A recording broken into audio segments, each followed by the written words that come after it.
This is an acid stain installation over 1,100 square feet and a restaurant floor. The concrete was newly placed about 2 months before and was thoroughly cleaned with a TSP and water solution and then rinsed. The acid was mixed to the desired consistency into a spray bottle and sprayed onto the floor and scrubbed in with a broom right after its application. The broom will inherently leave some trail marks, so it is necessary or sometimes desired to respray over where the broom has left the marks with an additional top coat and knock out the trail marks. This will leave for a more natural appearance. Continue working in a typewriter fashion from one end to the next, and then always respraying over a second time to remove the strokes from the broom. Full coverage is required for best results.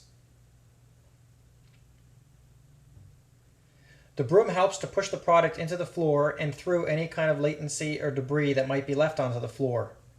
It also will spread the material consistently to help create a nicer finish.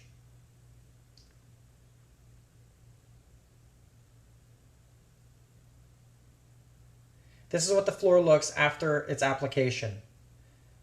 Over time, the floor will begin to dry. Some acid stains react differently than others and may look a little bit different at this period. This is a short while after about 4 hours after the product has reacted. Notice some dry patches on the floor. After the proper reaction time, it is time to get ready to neutralize the floor, which is done with a mixture of baking soda and water. Other neutralization products are also available. You want to thoroughly saturate the floor with the baking soda and water solution to stop the acid stain reaction, as well as help to remove the residue that's left onto the surface.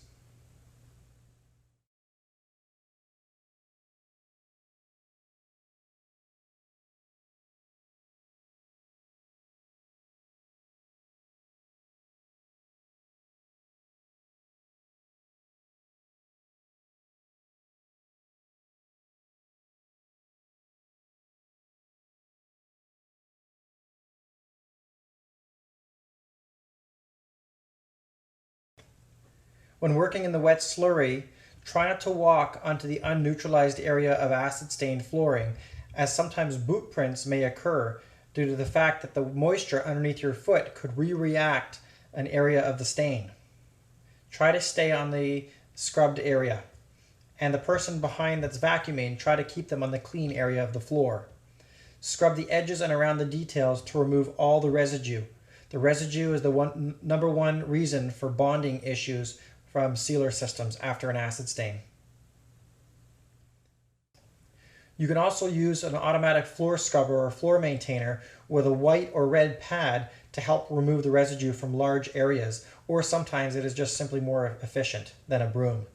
This was a small manageable space and the broom worked quite fine.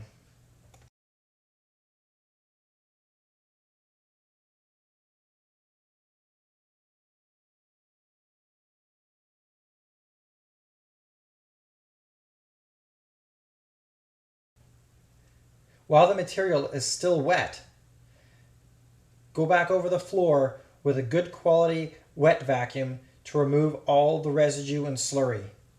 This is an important stage, as the better the vacuuming, the less cleanup you're going to have to do afterwards. A good quality vacuum head is the key. A second and sometimes a third subsequent washing is also a great way to make sure that all the residue of the acid reaction is off the floor. The floor will continue to chalk up after each washing pass, but eventually when the sealer is applied, it will remain deepened and have the tones of the color that you would be expecting. Change your water often and make sure you have clean water going onto the floor. This will eliminate any future residue buildup in your dirty water. This is what the floor will look like after a thorough cleaning and the acid stain has been settled into the concrete. Usually it's best to leave the floor dry overnight with fans and then come back the following day to apply the seal coats. In this case, we had some decorative inserts to do as well as some decorative highlights. This is a great use for dyes or surface acrylic stains. Here we used a dilution of red with acetone just to get a slight fading of some color hues in the floor as per the customer's request. They wanted some circular patterns in the front entranceway. We made a template and simply sprayed a solvinated aluminum spray onto the floor to create the look of circles or rings.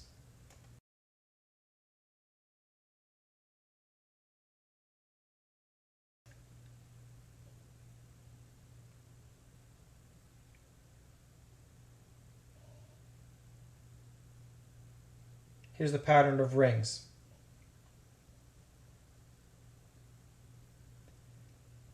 To seal it, we used a solvent-based acrylic. The first coat was applied and it was a 15% solids mixture. This makes it more viscous so it will penetrate better the concrete as well as help to seal it up with an initial coat to help prevent air bubbling. A diaphragm sprayer was used to make it easy and to give a nice consistent finish. Rolling the sealer is also a very standard way of applying sealers. Sprayers tend to give you a nice consistent finish, but often require multiple coats.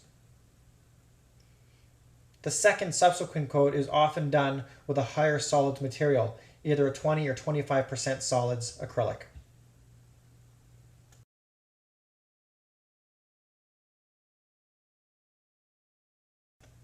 You can see even after only one coat, the floor is starting to come together. A second coat will add additional protection as well as add an additional layer of a wear layer. The floor can be left like this, but in a restaurant situation, it is advisable to apply a floor finish or wax to add additional protective layers and make it easy to maintain. Acrylic floor waxes are easy to apply. You can use an applicator and spill method. In this case, you spill the material into a thin band across the floor, and with a lamb's wool applicator, you simply swipe the material on the floor in a consistent way. Floor finishes will generally dry in 20 to 40 minutes, where a subsequent coat can be applied. Sometimes 2, 3, or even 4 coats are applied to add the maximum protection and maximum shine.